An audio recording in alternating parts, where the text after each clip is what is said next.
Meus irmãos e minhas irmãs, paz e bem, celebramos hoje o grande Papa João Paulo II. Hoje é o dia da sua eleição e a liturgia da igreja escolheu esse dia para fazer memória deste Papa conhecido por tantos de nós, que foi o pastor, o governante da Igreja de Cristo, o vigário de Cristo, por tantos anos que muitos de nós viveu nesse pontificado. Agradecemos a Deus pelo seu testemunho e somos hoje chamados a rezar assim da antífona. O Senhor o escolheu para a plenitude do sacerdócio e, abrindo seus tesouros, o cumulou de bens. Depois que nós ouvimos na leitura de ontem, o momento que Paulo insiste sobre o tema da unidade sobre diversos aspectos, hoje ele vai falar do âmbito pessoal da ação da graça de Deus. E assim começa: cada um de nós recebeu a graça na medida em que Cristo lhe deu. É a teologia do corpo místico que nós vamos ouvir hoje. Mas, antes disso, o apóstolo vai falar assim: aquele que desceu é o mesmo que subiu. O Cristo que subiu ao céu, ele pelo mistério da encarnação desceu. E foi ele quem constituiu alguns como apóstolos, outros profetas, outros evangelistas, outros pastores e mestres. A diversidade de dons que o Senhor concedeu à sua igreja, que chamou cada um ao ministério, tudo isso para edificar o corpo de Cristo, promovendo a unidade da fé e do conhecimento do Filho de Deus, ao estado do homem perfeito e à estatura de Cristo. Quando nós falamos da teologia do corpo místico, nós temos aqui três aspectos fundamentais da igreja. Primeiro, aquilo que o apóstolo já insistia: nós somos todos unidos em um só corpo. Mas também, em falando desta unidade, não se anula aquilo que é a diversidade que existe dentro desse corpo. De tal sorte que cada membro tem a sua função, que é diferente entre um membro e outro, mas ao mesmo tempo que todos estão unidos em um só corpo. Terceira coisa, esse corpo só funciona, cada membro só funciona porque existe a cabeça, e a cabeça deste corpo é o próprio Cristo. É ele, o Cristo, que dá sentido a cada membro, que dá sentido ao corpo inteiro. Motivados pelo amor, queremos ater-nos à verdade e crescer em tudo até atingirmos aquele que é a cabeça, Cristo. Graças a eles, o corpo coordenado e bem unido, por meio de todas as articulações que o servem, realiza o seu crescimento segundo a atividade à medida de cada membro.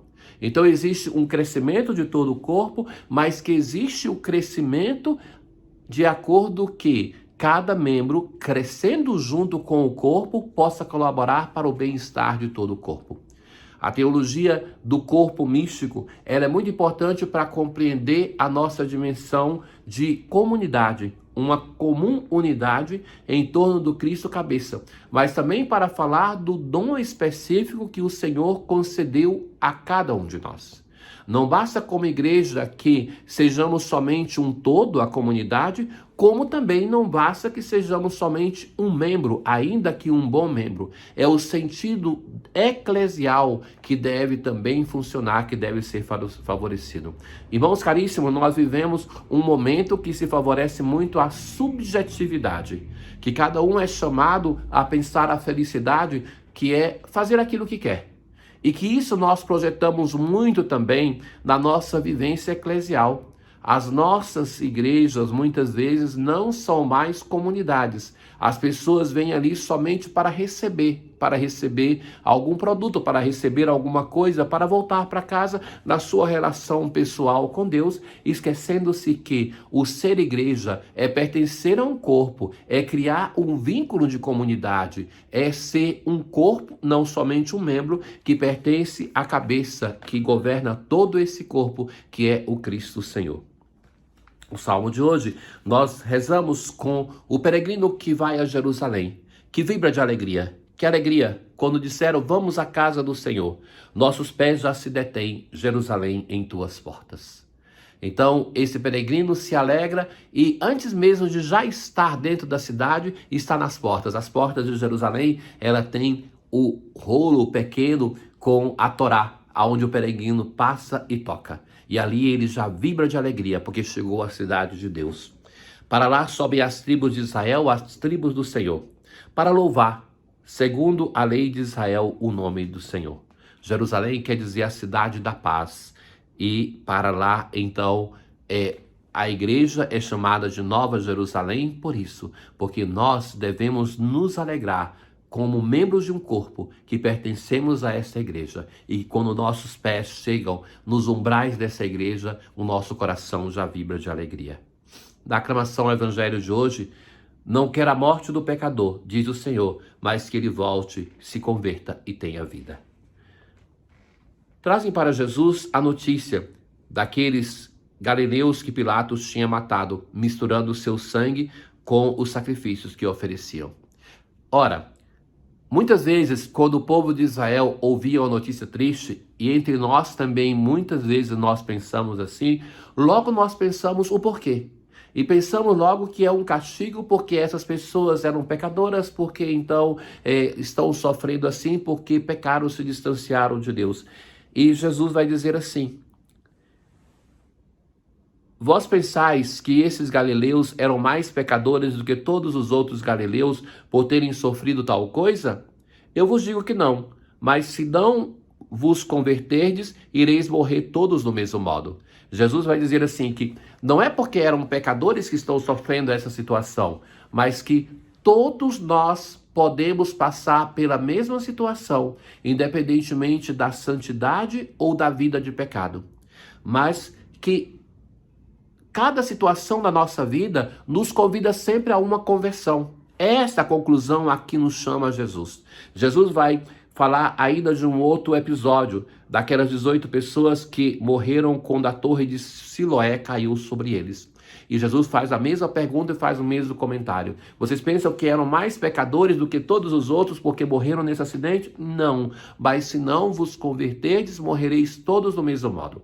Ou seja, que essa situação da torre, a situação da matança que provocou Pilatos em Jerusalém, tudo isso e cada situação da nossa vida, a saúde, a doença, a alegria, a tristeza, o momento de júbilo, de união e desunião, tudo isso nos convida para nós fazermos um caminho de conversão. E que em qualquer situação da nossa vida, nós somos chamados a voltarmos ao Senhor, a irmos ao seu encontro. Jesus termina hoje o evangelho contando-nos uma parábola. Certo homem tinha uma figueira plantada na sua vinha. A figueira e a vinha são símbolos do povo de Israel. E então ele disse ao vinhateiro: já faz 3 anos que venho procurando figos dessa figueira e nada encontro. Corta. 3 anos é o tempo do ministério de Jesus. E então Jesus está falando aqui do povo de Israel que rejeita o seu Salvador. Ora, o vinhateiro então vai falar: Senhor, deixa a figueira ainda este ano. Vou cavar em volta dela e colocar adubo. Pode ser que venha a dar fruto. Se não der, então tu a cortarás. Quem é esse Senhor que é o dono do terreno? É Deus Pai. Quem é o vinhateiro que cuida desta figueira? É o Filho.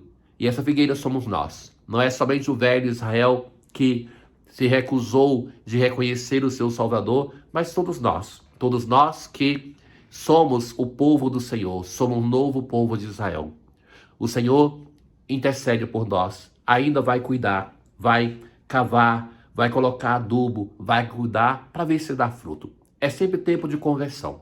Jesus conclui o episódio que era simplesmente um fato de crônica que naturalmente muitos deveriam falar e que chegava à conclusão facilmente que era por causa do pecado daqueles que morreram. Jesus vai dizer: não, cada situação para todos nós é o momento de voltarmos ao Senhor e que Deus ainda confia em nós, nos dá mais tempo para que nós possamos fazer um caminho de conversão, para que nós possamos produzir frutos de santidade. Na oração de hoje, ó Deus rico de misericórdia, que escolheste São João Paulo II para governar a vossa igreja como Papa, concedei-nos que, instruídos pelos seus ensinamentos, possamos abrir confiadamente os nossos corações à graça salvífica de Cristo, único Redentor do homem. Ele que convosco vive e reina na unidade do Espírito Santo por todos os séculos dos séculos. Tenham todos um bom dia. O Senhor esteja convosco, Ele está no meio de nós. Abençoe-vos o Deus Todo-Poderoso, o Pai, o Filho e o Espírito Santo. Paz.